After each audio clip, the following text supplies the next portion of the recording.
Hello दोस्तों, आप सभी का स्वागत है आपके अपने चैनल बडीज स्टडी पॉइंट में। अगर आप किसी भी प्रतियोगी परीक्षा की तैयारी कर रहे हैं तो वीडियो आपके लिए बेहद महत्वपूर्ण रहने वाला है। अगर आप चैनल पर नए हैं तो चैनल को सब्सक्राइब करके बेल आइकन को प्रेस कर लीजिए। तो चलिए शुरू करते हैं आज का अपना वीडियो।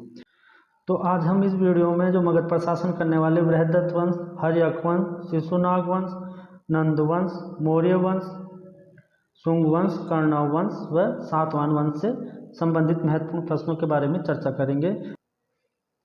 तो आप दोस्तों ट्रिक ध्यान रखना, हसीन मासूका, ह से हर्यक वंश, सी से शिशुनाग, न से नंद वंश, मो से मौर्य वंश, शुंग वंश, कर्णव वंश और सातवाहन वंश। की वीडियो का अपना पहला प्रश्न, मगध महाजनपद का सर्वप्रथम उल्लेख कहाँ मिलता है? दोस्तों मगध महाजनपद का सर्वप्रथम उल्लेख अथर्ववेद ग्रंथ में मिलता है।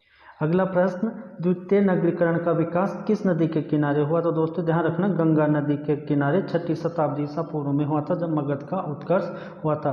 जबकि प्रथम नगरीकरण का जो विकास हुआ था वो सिंधु और उसकी सहायक नदियों के किनारे सिंधु घाटी सभ्यता के समय हुआ था। अगला प्रश्न, जैन साहित्य में बिंबिसार को क्या कहा जाता है? जैन साहित्य में बिंबिसार को श्रोणी कहा जाता है।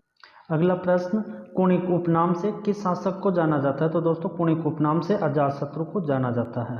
प्रथम बौद्ध संगति का जो आयोजन था वो अजातशत्रु के समय महाकश्यप की अध्यक्षता में राजगृह में हुआ था। अगला प्रश्न दोस्तों, इसको इम्पोर्टेंट कर लेना कि रथ मूसल और जो महाशिलाकंठक जो हथियार थे उनका प्रयोग किस शासक ने किया था? तो इन हथियारों का प्रयोग अजातशत्रु ने किया था। अब अजातशत्रु जो था उसने रथ मूसल और महाशिलाकंठक जो हथियार थे उसका प्रयोग वज्जी गणराज्य के विरुद्ध किया था। दोस्तों ये याद रखना, कोई एग्जाम पूछ लिया जाता है कि अजातशत्रु ने रथ मूसल और महाशिलाकंठक जो हथियार थे उसका प्रयोग किस गणराज्य के विरुद्ध किया था? तो गणराज्य था वज्जी गणराज्य। अब जैसा आप फोटो में देख पा रहे हैं कि जो रथ मूसल जो हथियार था वो कुछ इस तरह का था। जैसे अभी हाल ही में जो बाहुबली मूवी थी उसमें भी इस हथियार का प्रयोग किया गया है। तो उस समय अजातशत्रु ने वज्जी गणराज्य के विरुद्ध इस रथ मूसल हथियार का प्रयोग किया था। और यह हथियार महाशिलाकंठक कहलाता है। इसमें क्या बड़े बड़े पत्थरों को इसकी सहायता से फेंका जाता है।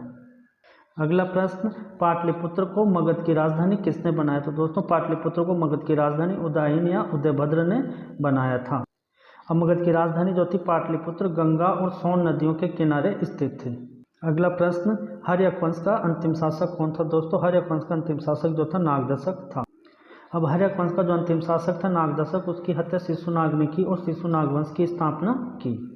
अगला प्रश्न दोस्तों, मगध साम्राज्य में अवंती को मिलाने का श्रेय किस शासक को दिया जाता है? श्रेय दिया जाता है शिशुनाग को। अगला प्रश्न, किस वंश को पितृहंता वंश कहा गया है? तो वो वंश था हर्यक वंश।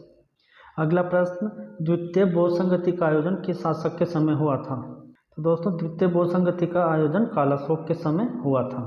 अब द्वितीय बौद्ध संगति का जो आयोजन था वो 383 ईसा पूर्व में शिशुनाग वंश के शासक कालाशोक के समय वैशाली में सबकामिर की अध्यक्षता में हुआ था। अगला प्रश्न, नंदवंश का संस्थापक कौन था? दोस्तों नंदवंश का संस्थापक जो था वो महानंदिन था। अगला प्रश्न, नंदवंश के किस शासक को सर्वछत्र संहारक कहा गया है? महापद्मानंद को सर्वछत्र संहारक कहा गया है। अब सर्वछत्र संहारक जो शब्द इसका अर्थ होता है सभी क्षत्रियों का संहार करने वाला।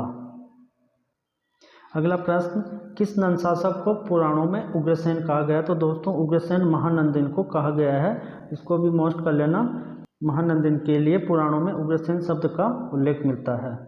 अगला प्रश्न, यूनानी ग्रंथों में अग्रमीत किसे कहा गया? तो दोस्तों अग्रमीत जो शब्द है वो घनानंद के लिए प्रयुक्त हुआ है। इसको मोस्ट कर लेना।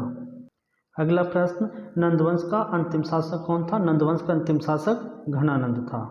चंद्रगुप्त मौर्य ने चाणक्य की सहायता से घनानंद की हत्या की और मौर्य वंश की स्थापना की।